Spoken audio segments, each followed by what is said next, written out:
Hello and welcome back. Today, very important feature. You didn't know you needed this, but it's awesome. I got to thank my friend Jose Morty for showing me this before I even bought this car. I'm in my 2018 Kia Optima plug-in hybrid electric right now, and it's a feature called Auto Hold. And so when my friend told me he wouldn't buy a car without it, I had to know more. And today I'm going to show you a little bit how it works. So I'm just going to give you guys like a quick overview of how this works and why I love it so much.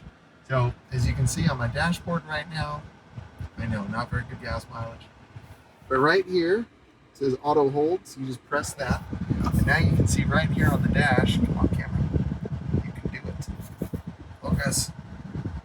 There. So you can see it says auto hold, and that's green. So that means like currently we are in auto hold. So I've got the car in drive, as you can see. I've got my foot on the brake, take my foot off, and we're still not rolling.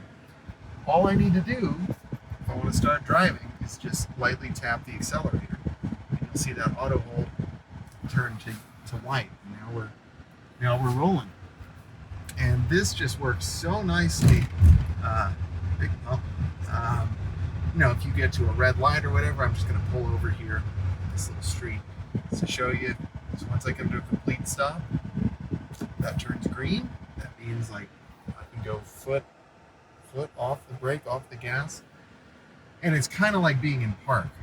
So this comes in really handy if you're doing a lot of city driving. You've got red lights after red light after red light. This is really terrific.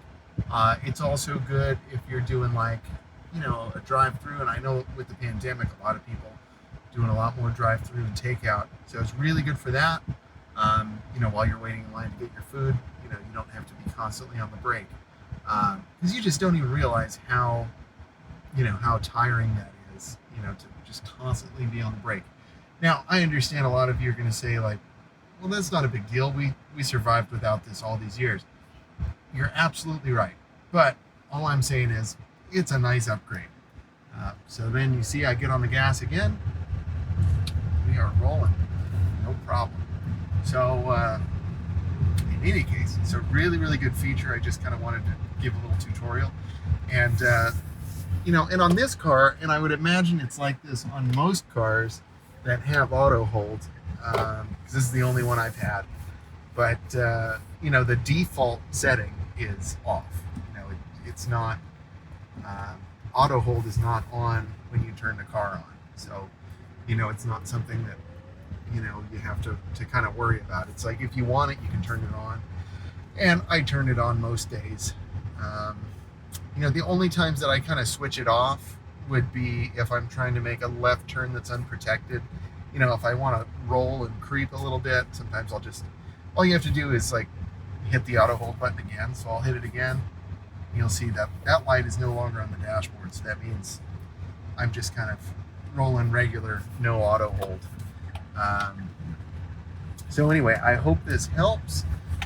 If you're in the market to buy a new car, whether it be a Kia or something else, if auto hold is like a possible option, I would definitely get it. It is completely worth it.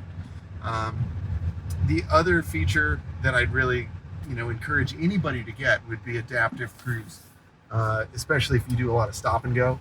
I don't really like it on the highway, but I really like it for stop and go stuff.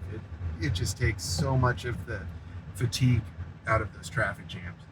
And see, I'm going to do auto hold again. Green, off the brake, and then just get on the gas. Here we go. So super good feature. In the meantime, thank you for watching. Please like, share, subscribe. I'm really hoping to get the subscribers up and get my watch hours up so I can start bringing some more cool content to the channel. Anyway, thanks again, and I'll see you in the next one.